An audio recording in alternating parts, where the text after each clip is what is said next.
Hello, and thank you for joining us for today's presentation on sleep habits for nurses' busy schedules, whether you are night or day shift. Our wellness coach, Shannon, certified health coach, and an RN is going to walk us through for her own experience and what she shares with her clients, how to get healthy sleep regardless of what your schedule is. So, and just some things that you might need to think about that you haven't even thought.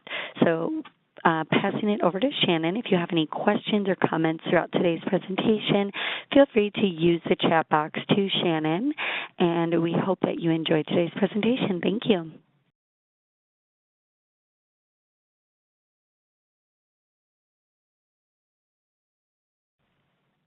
Okay, Shannon, and off to you.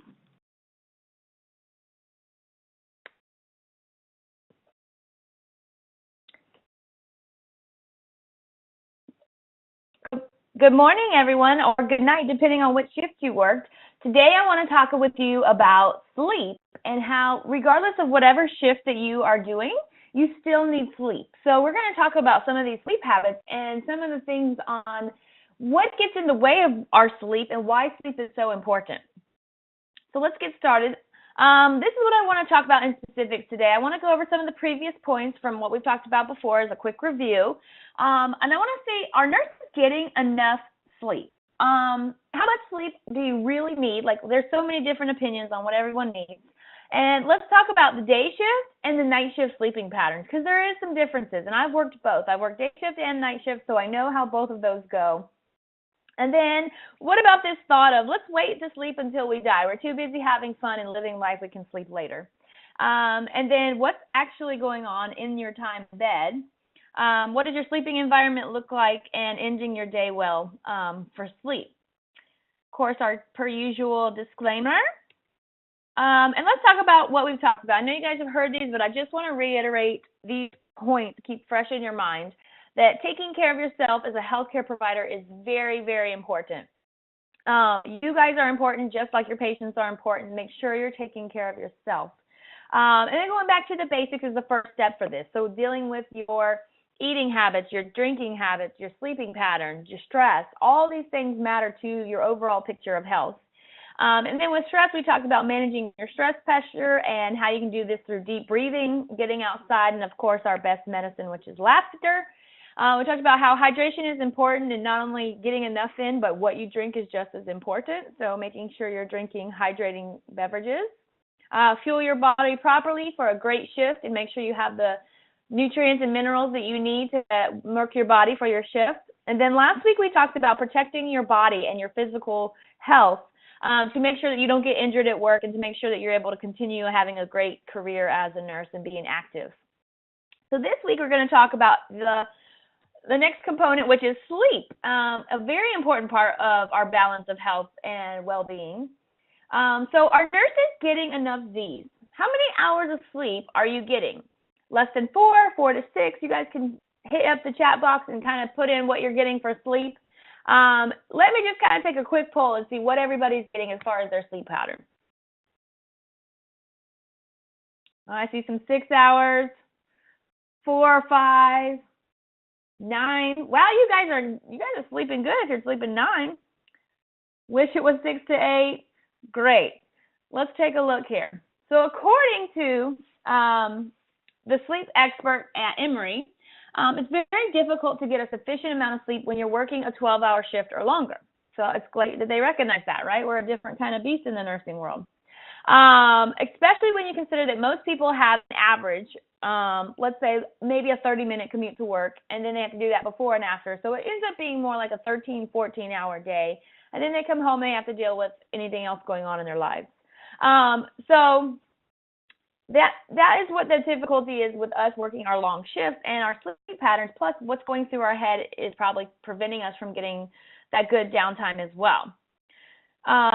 So actually what happened was they were saying in a study as well that nurses tend to get about 6 to 7 hours of sleep, and they're recommending that people get anywhere between 7 and 9 depending on their personality type. There was also another study that talked about how some people actually function really well on less than 5 hours of sleep. So again, the jury and the verdict is out. How many hours of sleep does everybody need, and what is appropriate? So we'll get to that here in a little bit, but what's keeping nurses awake? Especially if you're working on nights and you're trying to sleep during the day. Of course, the rest of the world is still awake on day shift. So I know that noise can be a factor.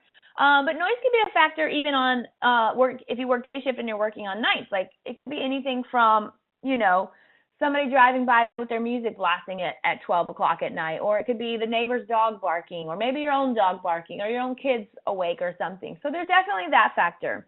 Then taking care of others' needs. Maybe you're like, okay, I just did my 12-hour shift. Now somehow I got to make sure there's food. I got to do this. I got to do this. I got to do this. Next thing you know, it's late night and you're still up dealing with everyone else's problems and needs. The mind.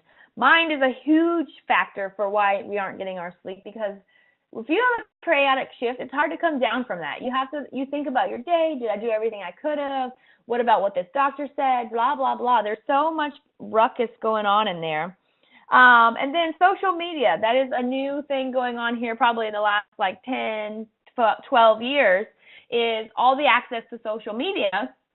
And it's easy to find yourself just scrolling and flipping through for extended periods of time instead of what you should be doing, sleeping. And not only is the fact that you're on there keeping you from sleeping, but then now you're re-stimulating your mind. So your mind is having to try and come down from that, and seeing the screen is also keeping your melatonin levels at a place where it's not helping you get to that resting phase as well. Your to-do list, I know there's always the never-ending to-do list.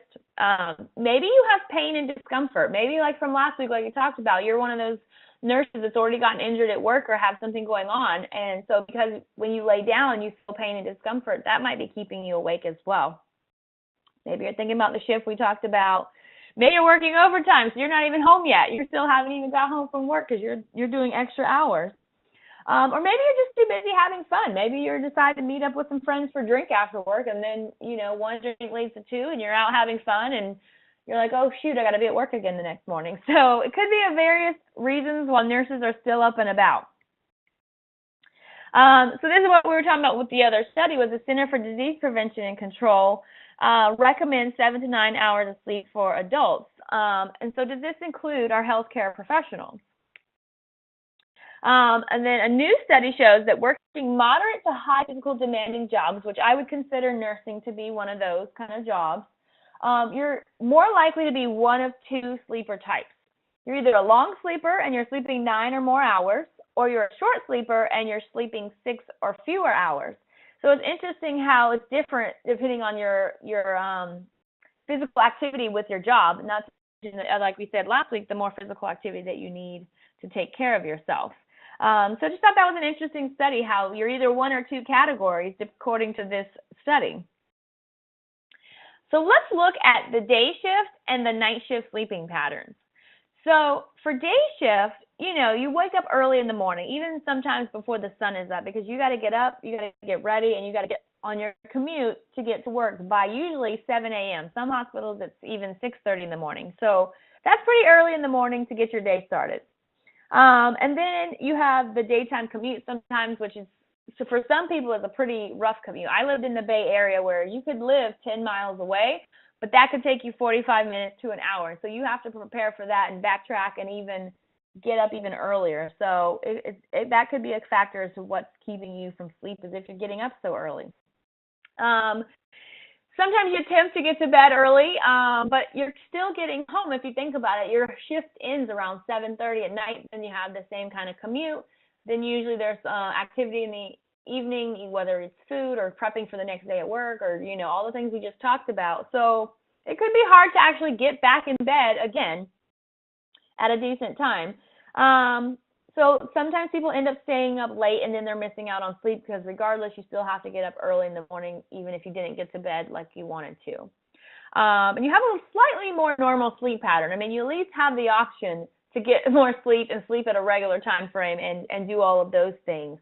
Whereas the night shift, let's talk about the night shift.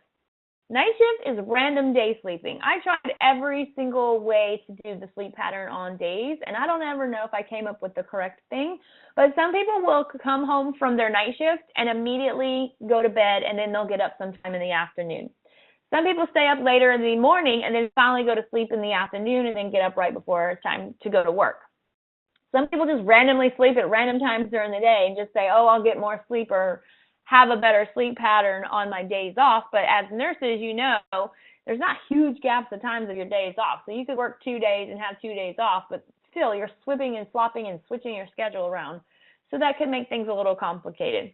Hopefully at nighttime you have better commutes because hopefully you're going against traffic or there's just not as much traffic at that time, but it could equally be as bad too. And then you stay up all night, and you're staying up all night, and you're taking care of people, and you're taking care of lives, and even though that's your shift and that's what you're doing, your body's like, we're supposed to be asleep right now. So you adjust and your body get used to it, especially if you do nights for several years, but there is still a fluctuation in what our body wants us to do and what we actually train it to do. Some try to adjust to the days off. So like I said, you're constantly doing that switching and flipping and going back and forth. And so you have to kind of be aware of that sleep pattern. Some people just do straight nights. Like they're just a night person, even on their days off. They're a night person on their days on, and they've just completely flipped the cycle, which works pretty well until you go to travel and do another trip, and now you're dealing with the time zones and different things. So it is a little difficult. And then it's harder on the body, and this is just scientific proven facts that, you know, even if you're like, I love nights and it feels great, I like it, it works for my body, it is scientifically proven that it is going against the norm of what your body wants to do. So it is a little harder on the body. There's a lot of studies out there that say night shifters tend to have a little more health problems and different things. Of course, a lot of that could be lifestyle, other lifestyle-related factors too. But just keeping that in mind as well.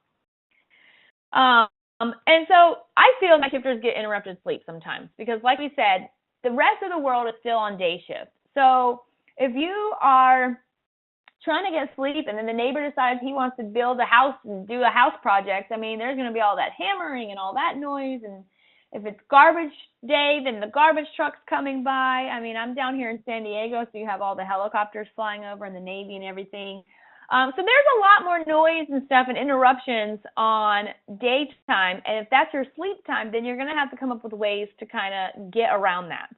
And so then on top of that, you have the light factor because of the sun.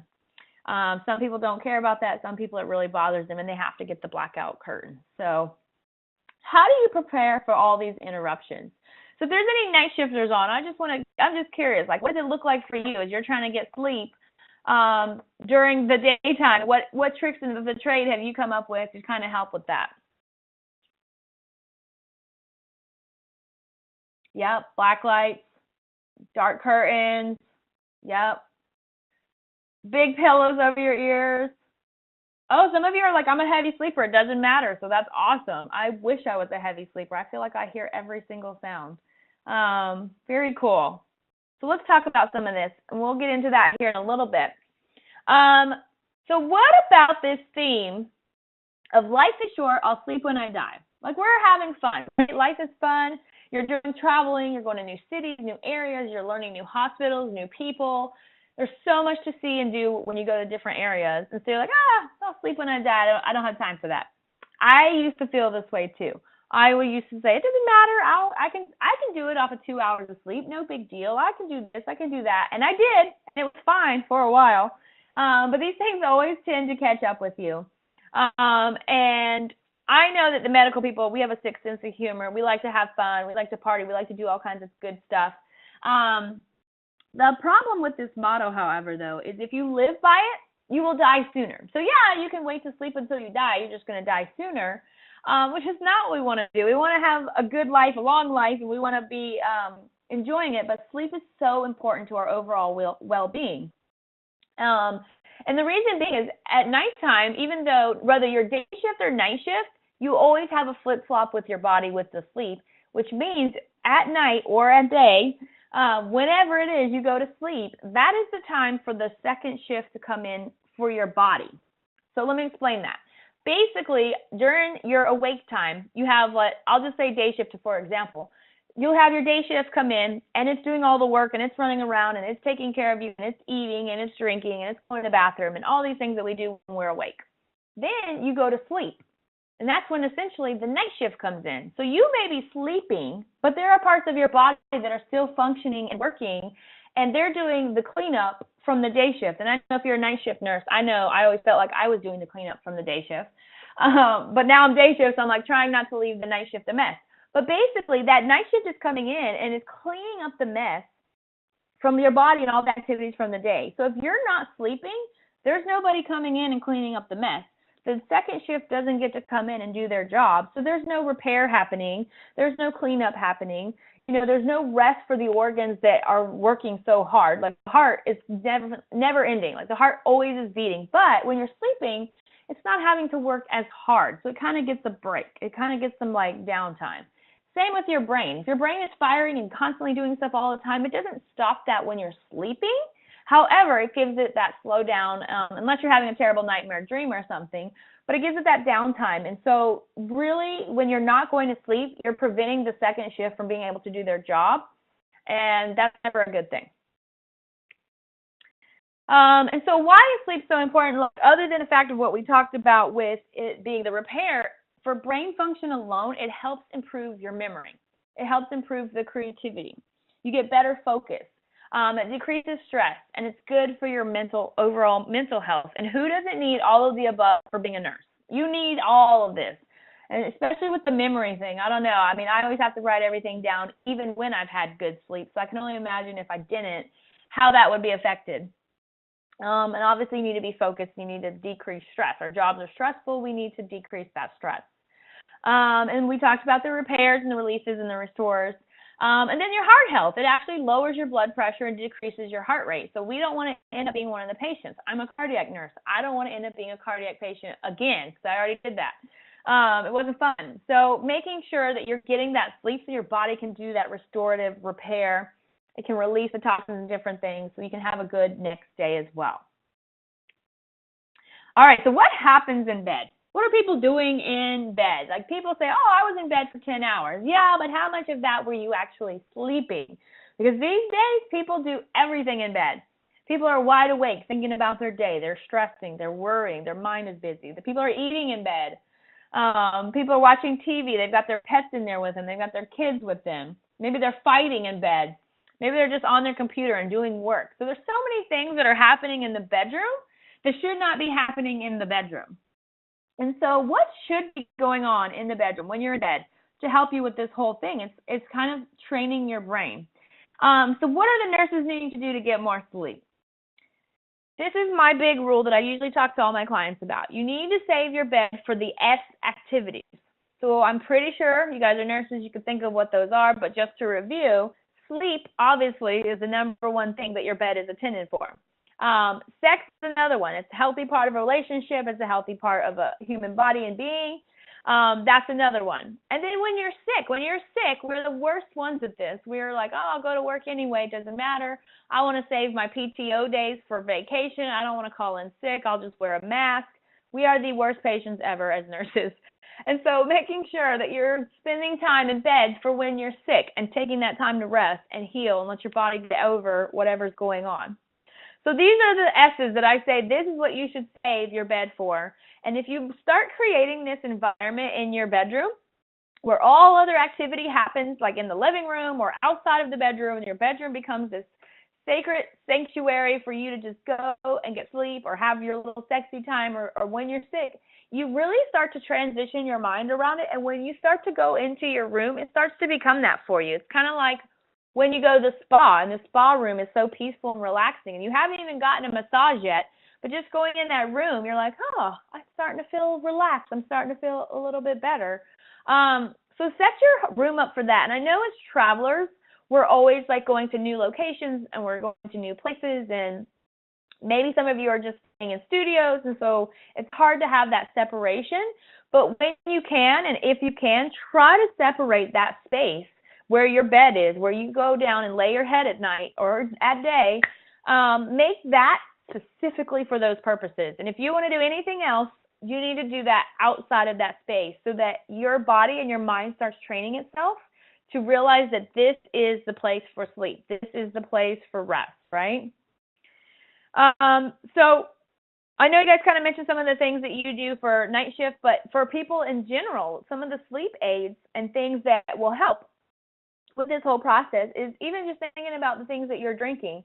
You don't want to drink a ton of water or tea before bed, as good as it is for us. Maybe kind of front load that during your daytime. But you want to drink something, if you are going to want something that's going to relax you. So like herbal teas don't have any caffeine, so they tend to help with that. Chamomile specifically, lavender is very relaxing. Maybe sip on a little bit of that. And maybe do that like an hour before bed, so it has time to get in and help you relax. And if you do need to pee from it, you have that time as well. And sometimes people just like having a little bit of warm water they find relaxes them as well. Natural help could come from melatonin, L-tryptophan, magnesium, and calcium. Of course, with all of these above, you want to make sure you're getting a high-quality, good source. With the magnesium and calcium, they kind of work together. Magnesium is a very good muscle relaxer. And with the calcium combination, the two work really well to kind of calm your whole system overall. So that's a good choice as well. I know I have used that for several times, especially when I travel and sleep's all messed up anyway, and it works phenomenally. And then also there are a couple apps that you can try. I don't know if you guys have tried the Headspace app, which is a guided meditation. It's kind of different. It's not like the usual guided meditation where it's like a yogi kind of person. It's more like explaining what's going on and talking. It's fun. I think it even has a little bit of animation and stuff. But this was a huge hit and a big thing when I worked at Google. Everyone loved this Headspace app and were using it. And a lot of my clients said that they continued on, because I think it's like a 10-day trial, and then you continue on to 30 days, and they have specific issues too, where you can do a whole guided meditation specifically for stress and specifically for depression. So they really enjoyed that. There's also Relax Melodies, which is a free app. And this one is where you can choose the different sounds. So if you're trying to drum out the crazy dog barking or, the baby crying or whatever's going on, you can do this relaxing sounds, and you can make it to the ones you like. Like there's a few on there that I'm like, who thinks this is relaxing? But there's someone out there because it's on there. I don't know. It has like baby cooing and stuff like that, or it has like the sound of construction, which I was like, to me, this would not be relaxing. But if you're a city person and you're used to all those city sounds, if you go do an assignment somewhere where maybe you don't have all that noise, maybe you're used to it, and so you need that kind of trailing in the background. So they have all kinds of options that you can use and create your own setup of what you find relaxing. For me, it's more like the ocean sounds and the beach and those calming sounds. There's like even like monks that sing like a chant or something. So there's something for everybody. So check that out. That's a great app that you can kind of use, especially to help calm you down or drone out some of the other annoying sounds that prevent you from getting your sleep. So like we talked about with the sleep environment, what does your sleep environment look like? Does it look like this spa picture? Does it look like a peaceful place where you're happy to go and go to sleep, or does it look stressful, or does it remind you of things that are stressful, or is it cluttered? Is it a mess? And you walk into your room and there's clothes here, there, and everywhere. And what does it look like? So first thing I would suggest is remove the clutter. I don't care if you just shove it all in your closet. I don't care if you shove it in another room, but get it out of your main sleeping place so that you can have that be more peaceful. And ideally, you'd want to clean up the whole area, but I know life is busy and sometimes people don't care about that as much. But at least get it out of your sleeping space so that that can become exactly what it's supposed to be, your place of rest. Try and get that dim, relaxing lighting. There's so much that goes on with our eyes and our vision with light and how it raises and decreases our melatonin levels, our natural melatonin levels. So start getting that light dim. I know for me personally, I had to start learning to not flip on the big overhead light in my bedroom, and like after a certain time at night, I just turn on the lamp so it's a little dimmer light, and so that way that room starts to feel and look more like a sleepy place than a place of conducting all kinds of activities. Put pictures that are peaceful in the room. I know like back in the day when you're a teenager, you probably had all these posters and things plastered all over your whole wall. At least I did. And you had your favorite bands and your favorite movie stars or whatever it is your theme was. which is fine. And nobody sleeps as a teenager because you're too busy being a teenager. And then when you do sleep, you end up sleeping for a long time, right? But try to make your room a little less too much. Try and have just a couple peaceful photos on the wall that actually remind you of calm and rest and peace. And put that other stuff in another room. Also, find smells that soothe. We are exposed to so many stinky smells at the hospital that, come home, get all that off of you, take your shower, and then have some soothing smells. There's specific smells that are meant for rest and relaxation. Or you can just find smells that you enjoy, that make you feel good, that you like to smell. There's some with health benefits. So, just check that out. Figure out what works for you. Everybody's nose is a little bit different, but have something that's relaxing for you. No work-related items. You don't want to look over in your room and see your stethoscope and be reminded of how you need to go to work. You don't want to, see your brain and your paperwork from the hospital and think about, oh, shoot, did I chart this? Did I do that? Leave that out of the bedroom. Leave it in a place where you're not seeing it, you're not looking at it, you're not there at work anymore. Try to separate the two. I know it's really hard because you do care and you have a lot going on in your mind after a shift, but don't put stuff that's going to remind you and re-trigger those thoughts. Keep that in a separate space, separate room, so that your work stuff isn't being popped into your mind by visual aids.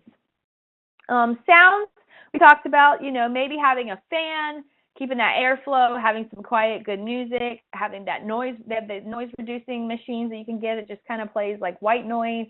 Especially for the night shifters trying to sleep during the day, having something that kind of drowns out the other sounds is a great idea to keep that from having that ear, what do they call it? I guess it's called noise pollution, but having that noise go on. And then make sure that you have comfortable bedding. And I know that's not always an option as a traveler because you're kind of, maybe you get an already provided scenario for where you're going, and it's already got all the furniture and it already has all the bedding and all that, so you don't get to pick and choose. But if you are traveling and bringing your stuff with you, then find bedding that you love cuddling up in and curling up in, and it makes you happy to be in that place. And if you can't do that, at least get a pillow. You can at least bring a pillow with you. Find one that you love, one that supports your head, that supports your neck, that you just cuddle up next to, that it fits for you, it works for you, because everybody's different. So find something that's going to work for you, and at least take the pillow with you. If you can't take the whole bed set, because maybe sometimes we don't do that as travelers, at least do the pillow. And then power down for bedtime. And I know this is probably one of the hardest things to do. That whole FOMO thing, fear of missing out. People are worried they're going to miss out on something. Keeps them on their electronics up until the minute that they try to go to sleep, but now their brain's all wired because they saw some crazy article or some crazy photo or whatever. So try to power down before bedtime. Try at least, and I know this may be asking a lot for some people, but at least power down 30 minutes before you want to go to bed.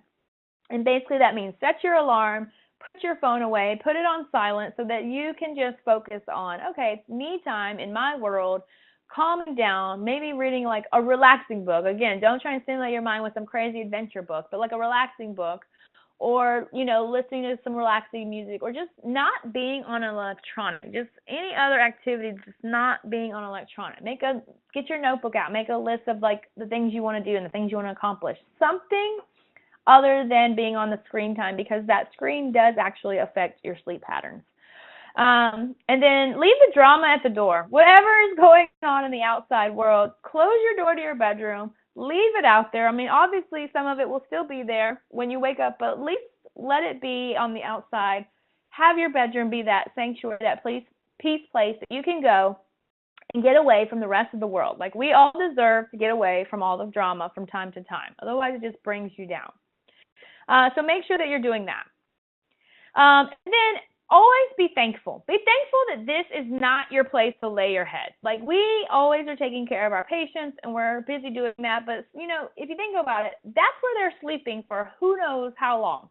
And I'm in the ICU, so sometimes patients are in there for a month or two.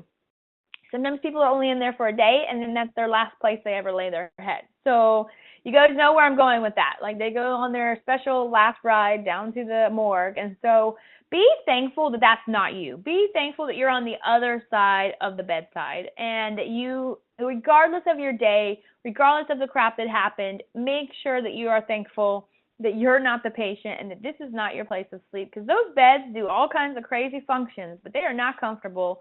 And they are not where you want to be, and all those alarms and sounds, and like, it's just not a fun place. So be thankful for that.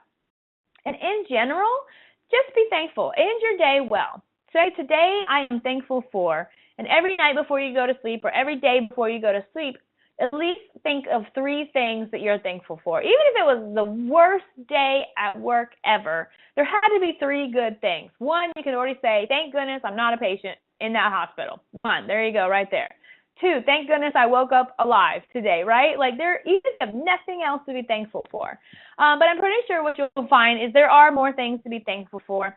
And so reminding yourself of those things before you go to sleep will actually help your brain get into this, life is well, things are good, let's go to sleep now, we can close the mind down. So ending your shift, ending your day with that is a great routine to get into. In the beginning, it takes practice and reminders to get into it, but then eventually you get into the habit of it, and it really makes a difference on your mindset. So that is kind of what I have for you guys today as far as sleep. I hope you guys get a little more rest, get a little more sleep, because it is important.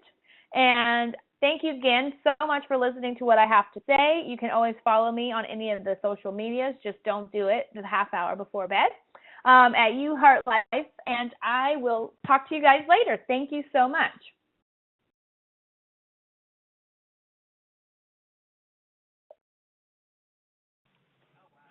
Thank you, Shannon, and thank you, everyone, for joining us. And this recording will be available on YouTube, and we are glad that you were able to join today's presentation. Thank you, and have a great day.